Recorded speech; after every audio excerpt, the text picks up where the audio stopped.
Welcome to the Marketing and Mindset Podcast, where we share expert tips for the mind, body, and soul to help your business thrive. Tune in for free marketing or mindset expert training to boost your business.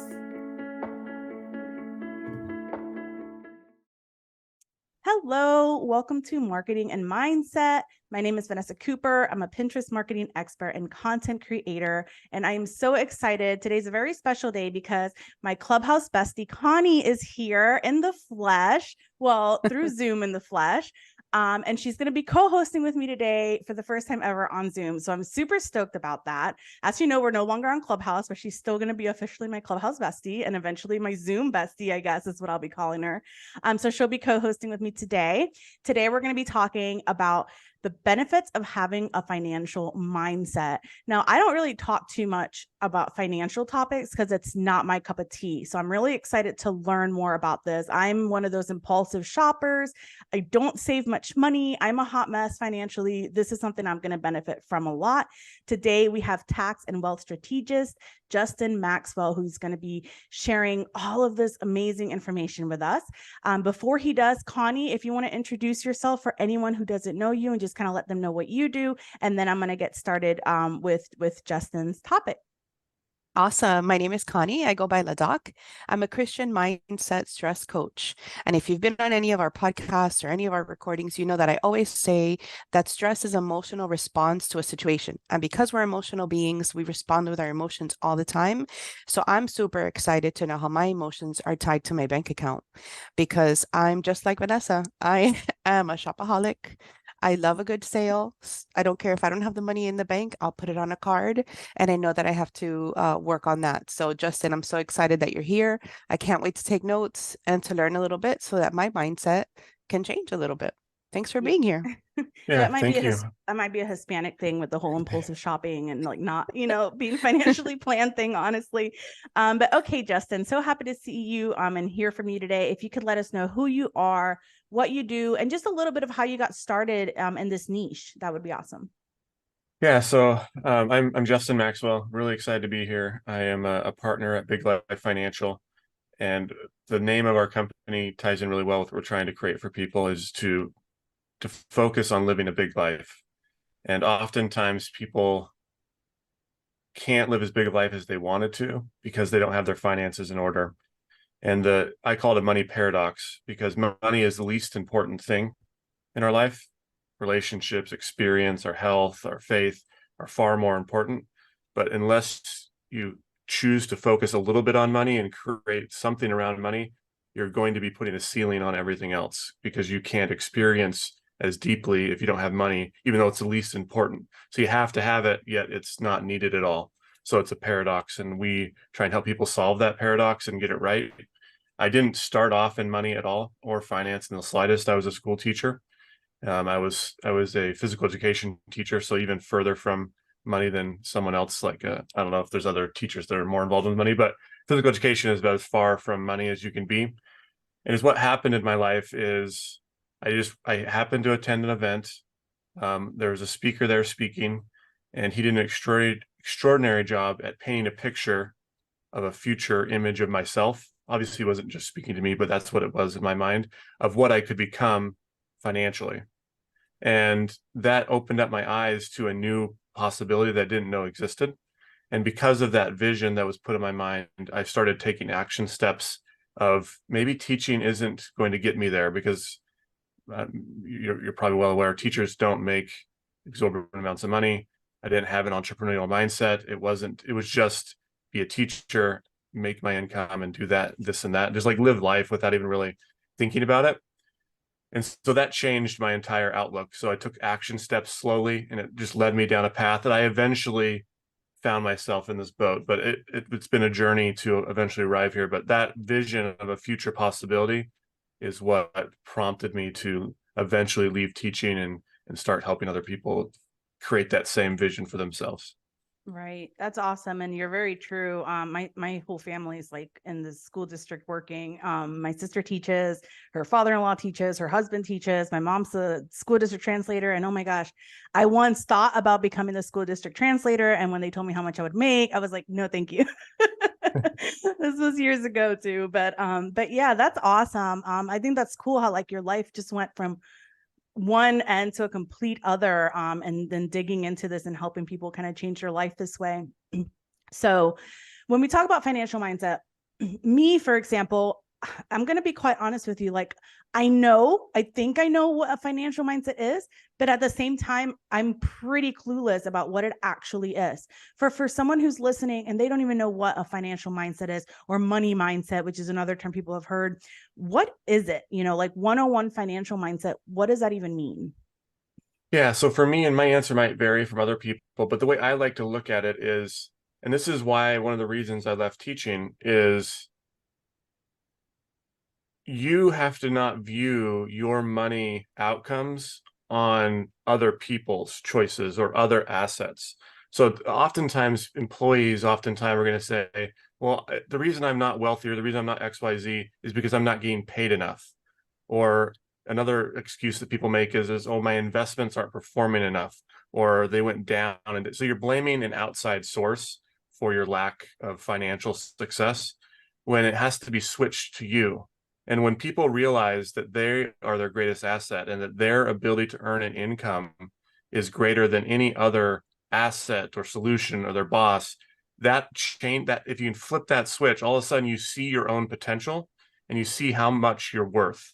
And when you see how much you're worth, then you start to realize, well, I am actually going to make a lot of money over my lifetime. Like even people like so even with this mindset as a teacher, I still had if you look at it over a 30-year period, like I mean, like teachers aren't going to be massive, but it's $1 million+ of earning potential over my career.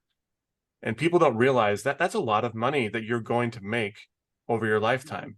And so now that you realize that you have a lot of earning potential and you realize, well, if I can increase my income a little bit more, now all of a sudden my earning potential goes from $1 million to 2 million. Or if I increase even more, it goes from 2 million to 5 million. So like, as you realize that it's you that's in charge of your increasing of income and learning new skills and developing new habits and figuring things out, your earning potential can go higher. Now that you have a massive earning potential in the future, and realize that, at least in my mind, if I can keep more of that money, now if I can get closer to that 5 million and not let that 5 million disappear through spending or through taxes or through just random things, that's enough for me to live, and I can create that. So to me, once you identify that you are your greatest asset and your earning potential is greater than any investment you can put it into or anything out there, there's no one else's, it's you start changing your habits and you can start making decisions that help you reach that potential versus it just being dollars made and dollars spent. That's a really good answer. And I don't even know if I've ever had anyone answer that question, if I've even asked anyone that question before, on how it affects you. It's really about not making excuses, it's the way I kind of see like what you just explained, if I get a better job, I'll have more money. If I go to college and get this career or whatever, I'll have more money. Or if I just, whatever, if somebody wasn't asking me for this all the time, if I didn't have so many kids, I'd have more money, or whatever the case may be, how it all really comes down to you. It makes me think of something a pastor once told me once, actually, about how the more you make, the more you spend. And so it doesn't matter really, unless you figure out a change of some form, you're still going to be, living paycheck to paycheck, even if your paycheck doubles, because you'll just spend double. And I know for a fact that's happened with me. When I didn't work from home before I launched my business, I made, half as much as I make now. And I was living paycheck to paycheck. And now that I make way more, I'm still like not, like living in riches like I thought I would at this point, because I just spend more, So I know there's definitely a something that can change to where I can be, more self-aware, like you said, of me and what I'm doing and, how I can change in order to increase my riches, if I may. Connie, I don't know if you have anything to add to that, but, the floor is yours. Yeah, I wanted to ask you. So, in my particular case, just listening to you talk, I agree with Vanessa. No one's really explained it to me in that manner. Everyone always has explained to me, make sure you save money for your future, because if you don't save it now, who knows what's going to be available, whether it's 401k, retirement, pension, Social Security, whatever. Tell me a little bit as to some of the immediate benefits. So when I think of myself, I thought, okay, I spend a lot of money. Whenever I get a raise, I'm going to save whatever the raise is. So I'm going to try to stay living within my old means. And then anything above and beyond that straight goes to the savings. Do I touch it? Absolutely. But do I touch it as I would if it would stay in my regular checking account? I don't. I know that for me, that's a benefit. And listening to you talk, that's definitely a money mindset, right? Tell me a little bit as to some immediate benefits once somebody just starts thinking about the little things. Because to me, that's a little thing. I don't know Yeah. if it is or not, but for me, that was a little step. No, what you just described is really important because is what both of you described. It's Parkinson's law, which is not just a financial principle, is very much the reason why people they get raises, they increase their income, but then it just gets all you're doing is because there's more space, you're just going to spend that more space. And so you have to put systems in place that make these small decisions. So exactly what you just said, Connie, it's this, you have to control for that because it's an unconscious choice. Parkinson's law just happens unconsciously, where because it's available, you just spend it more. So if you don't have a system or a strategy or a way of controlling for the increase of income, then all you're going to do is just keep raising your income and keep raising your expenses, keep raising your income and keep raising your expenses. But the small choice is what I like to help people realize is once you realize how big you can get, now you're going to want to get there. And now if you put the system in place, it's going to enable you to get there. So once you know that it's available, you can make the small choices that will make a tweak without changing your lifestyle. So a lot of times in finance, people are wanting people to change their lifestyle. They're wanting them to exclude things that they enjoy doing or things that they value to make it to the financial potential. Is what you can do instead is know the financial potential is possible. Start where you are today, put a system in place, and then focus on increasing your income steadily that controls for I increase my income, but my expenses only rise by this much. And as you keep this arbitrage between your rise in income and your expenses, you're going to see positive momentum. And that is the first start to actually reaching your max potential. So what you're doing, Connie, is an extraordinary strategy. And all we help people do is put an automated system in place that makes it possible so they don't have to make a conscious choice, because not everyone has the discipline enough to make the conscious choice in the moment. So if you create an automation that automatically does it for you, now you don't have to make the conscious choice. And then you can consciously choose to go get that money to put it into the wealth activities versus having to make the choice in the moment. Do I want to spend it on this, or do I want to, is this a wealth thing? And so if you put it out of reach or out of automation, now you don't have to make that choice in the moment. I love that. Now, let me ask you, when it comes to mindset, as a mindset coach, I know that sometimes too much positivity is a negative. You really hurt yourself. Yeah. Is there something like that similar in the financial mindset world? Like, is there something that you can tell yourself that's just going to hurt you? You're trying to help yourself, but in the end, you're really hurting yourself, or you're really putting something out there. And the reason I ask you is because Vanessa and I are both moms, you know? So I've always told my daughter, always go for the sales first. Like, don't look at full price. Go for the sales first. If you like something there, great. If you don't, move over to the regular price, right? But then some people say, well, you're teaching her scarcity. Like, you're teaching her, like, no, there's not enough money. Go for the cheaper thing. But for me, it's like, no, I want you to be frugal. I want you to be smart about it, because, Steve Jobs wears the same t-shirt, every day. Mhm. So does Mark Zuckerberg. They wear the same outfit. It's not like they have, wonderful suits all the time. No, they're wearing the same thing. Like, they're being frugal when they need to be frugal, and then they'll dress up and splurge when they need to go do something really important. Is there something similar to that in your area of expertise that can Yeah. really hinder you instead of help you? So I think you're on a really good question asking, because this is a balancing line of, because too often this does happen to people. Is that there's a story that I just made a YouTube video on this. There was a story in Forbes or one of those things about a couple that they had created a $4.3 million nest egg by really going heavy on like not living for a long time. Like they were living on rice and beans. So they weren't living on anything. They accumulated 4.3 million. They quit both of their jobs.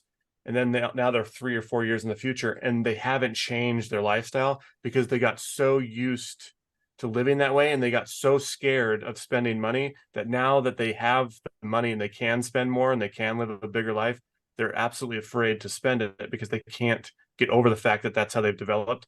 So you have to balance this between, do I want to create a life of where I don't enjoy things, but I just can't just enjoy everything and spend my money on everything. So it is a balancing act of telling yourself that here's the problem. Honestly, I think this is the issue is people want to build this massive nest egg, but then they forget about living today. And so if you're forgetting about living today and it's something you actually value and you're going to enjoy and it's going to enhance your life today, as long as you're not doing it like excessively and you're not overspending your means, I am a big fan of choosing to live today. Now, is this something at the store? Like if you can find a sale on something you're going to want to get, like buy the thing on sale because you could get it, like it's something you need, you want it, you need it now, like get the sale item. But for me, it goes back to don't just seek out sales because you're going to get in that habit for the rest of your life.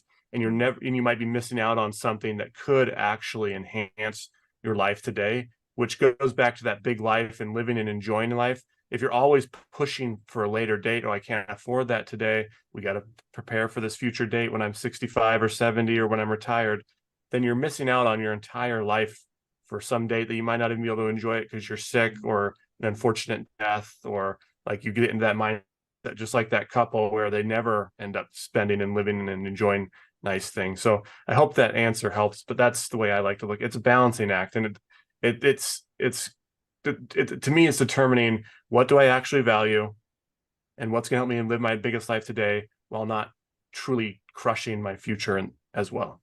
So That's I really absolutely love good. that. Yeah, that's really good. The whole balancing act, I find, and I don't know if you're the same, Connie, but my biggest, I think, weakness when it comes to being financially stable is I have that whole living in the moment thing. You know, I always ask myself, like, I don't know what's going to happen tomorrow. A meteor can land on my house and I could die for all I know. You know, let me just live in the moment. Let me just spend the money. And so that's what I think creates. I realize my sister's the complete opposite. She's very frugal. I mean, she is very, very, very frugal. She does not waste anything and she saves a lot. And she's really controls her spending. She's the school teacher. If that gives any, she might not have a choice. But me, I'm the complete opposite. And I feel like it hurts me in some way because I know that if I could do more balancing, which I'm not good at, I think in general, I think that's something that maybe people with adult ADD do not balance well. I'm really, gung ho. I go big and go home. I'm not good at just like, all right, let's compromise here. I think if I could learn that balancing act that you're talking about, that would be great because then I could actually save a little more than what I'm currently saving. So you talked about these automatic systems and Connie, you're welcome to dive in if you've got something to add, but I wanted to hear more about that. Like when you're talking about these automatic systems that you guys set in place for your people, that sounds something that because I do admit I lack discipline because of the whole, a meteor might kill me tomorrow, Yeah. What are those systems kind of look like? Are those actual systems that you set up in their like bank accounts, or are those more like systems, like organizers that they have to work? Can you give us a little more detail on that? No, I'll definitely explain it. So the easiest way to picture what's happening is if you picture money flowing like a river, that's how we should be handling it. So I'm from Utah, and so Utah, I mean everywhere in the world has reservoirs, but in Utah, like we have good rain years, and then we have years where we don't have any rain. And so if you're thinking about a river flowing from the mountains and it's flowing through, if we didn't have a reservoir to capture the excess rain, then all that water does, it just flows right past all of us citizens that need to drink it. And then in abundant years, we're going to have plenty of water. But if we have a drought and the river goes dry or goes low, then we're going to be in big trouble. So to prevent that, a way to do it is the water is flowing from the mountains and it stops first at a reservoir. It captures the excess in the good years, and then the bad years we can live off of it. And then the river keeps flowing down to everyone, and we're drinking out of it that way. If you think of your money in that same manner, it can help you for future and just help you create this exact same automation. So as what we're going to do is we're going to change the flow of your money. Instead of money just flowing down directly into your checking account, and in good years and in good days and months, it's flowing and it's just fine. But in the days and months that have some maybe rough times, you put yourself in a lot of financial stress because you haven't built up anything. But if you change the flow to save first in the wealth reservoir, so the money's flowing and it stops first in a wealth reservoir, and then it captures any excess. So let's just say, figuratively saying, you need $5,000 a month to live on. So you make $6,000 though. So $6,000 flowing down to you, instead of the $6,000 flowing directly into the checking account, $6,000 is going to first stop in an app. We have a phone application that comes with a bank account. So it's a completely separate bank account. It's not connected at all to your checking account, minus the automation that will occur. So they're connected, but you don't have any spending power out of it. There is no debit card. There's no check. It's just on your phone, and it's inside of this app. And then the automation is going to spit out $5,000 down to your checking account. $1,000 stayed up here inside the wealth reservoir, and $5,000 went to your checking account. This really helps for a lot of people that like to spend. That $5,000 is completely spendable. Like, that is, you don't have to feel guilty. There's no savings of it. You can spend it as much as you want because you already saved first. So you paid yourself first up here, and now this $5,000 is free to spend, and you can do whatever you want with it. Now you have to have control because you can't go over the $5,000, but you can spend it as much as you want. And now here's what happens. This is why this is so powerful over time, because if you increase your income to $7,000, this is what Connie was doing, where she keeps living on the same, she gets a raise, but she lives on the same lifestyle. The $7,000 goes up. Now you're saving $2,000 a month, and the $5,000 automation is still occurring. And so now you can make a choice. Okay, do I want to increase my lifestyle? Do I want to increase the $5,000? Because you can go in and change your automation from $5,000 to $5,500. So you can increase your spending if you wish, but you're doing it consciously, versus if the $7,000 just automatically flowed into your checking account, that's like your spending zone. So there's always going to be the temptation to spend it. So if you can separate your spending and your preservation and your reserve, you're going to find that because people internally want to build wealth, people internally want to build more. And if you can separate them, the conscious choice will oftentimes drive you to keep it going there. Obviously, if there's emergencies or if you need to go get it, you can always go get it from the wealth reservoir to pull it down. But it's like, you have to go consciously do it. It's not just going to come to you. You have to go get it, which gives you the peace of mind that I'm okay in case of emergency. But I know that this is here for future wealth building. Eventually, the wealth reservoir gets really large for people. And then eventually from there, that's where you pull to go make your wealth decisions. And your checking account is always where you make your spending decisions. So you have spending and checking, and your wealth reserve, your wealth reservoir, is where you make all future wealth decisions from.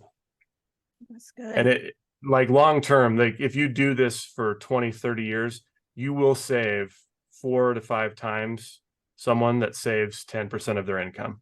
So if you're already good at saving 10% of your income, like, this will save you 4 to 5 times more than that person. Yeah, that's really good. We need to get on that bandwagon. That's all I gotta say.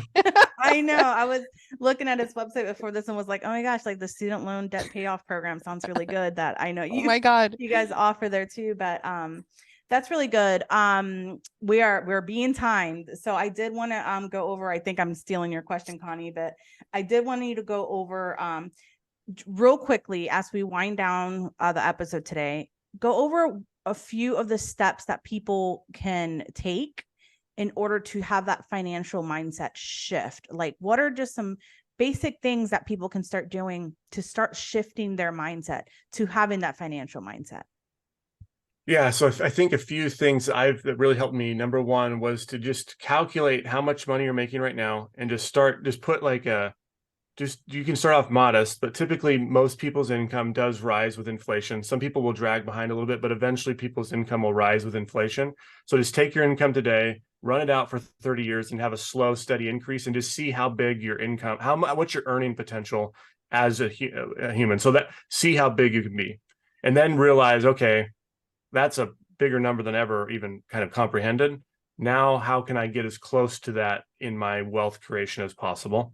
So now you can start changing that. Another one is do an exercise where you just close your eyes and you start at $1,000 and you're just thinking, what could I do with this thousand? Like, what am I going to spend this on? And typically for $1,000, it's going to be spent on your home or your kids. And then just keep adding a zero to it. And then eventually you're going to get to a point where it's not just about living, it's about experiencing and giving and doing more. And when you realize that number, maybe it's 100,000, maybe it's 10,000, maybe you could even stop in the middle at 50,000. And this is per year or per month. You can do it in any way, but just get to a 0 point, a dollar amount of money. You're like, well, that's going to change my life where I can do XYZ, or I can help XYZ person, or I can do this. And when you realize that that's attainable and that you're in charge of that, because you can acquire the skills and you can have a side hustle, or you can start a new business, or do something differently, and it is attainable, that you're in charge of hitting that number a month or per year that sets you free and you can make an impact in the world, that helps people too. And I've found that those two things are pretty big for people's mindsets. I love it. That's a good answer. Thank you so much for sharing. I wish we had more time to keep talking on this conversation, because it's a really good one. You shared some stuff I've never heard before. So I really, really appreciate you coming on here and sharing so much knowledge. With that being said, for anyone who's listened to the episode and they're like, wow, like I really need to change my mindset, and I really need to work on my financial situation and, saving more often. One, where can they find you and connect with you? And then what's something that you can share, like an offer that you have today where they can, learn more, that I'll be sharing a link for in the show notes. Yeah. So number one, biglifefinancial.com is a great place to find us. I'm also on LinkedIn pretty heavily. So if you just search my name, Justin Maxwell, on LinkedIn, you should find me there. I have a YouTube channel, Justin D. Maxwell, if you want to consume more content just around lots of things and strategies and methods to obtain this. And then we do have a webinar coming up for people that have student loan issues. The webinar will be best for people that have $70,000 or more of student loan debt. But even if you have less than that, you can come learn the strategies and you can go do it on your own. But 70,000, we can help those people more efficiently pay off their loans, where they're going to pay less over time and also build wealth simultaneously. So they're going to take the same dollars they were paying, and when they're finished getting out of debt, they're going to have a nest egg that's been created from those dollars. So it's not like they're putting more into it. If their monthly payment was going to be $1,000, we're going to take that $1,000 and help them get out of debt at the same speed, but also build wealth simultaneously. That's awesome. That. Awesome. Yeah, I'm at 100 grand. I need that. Oh my goodness. That's insane.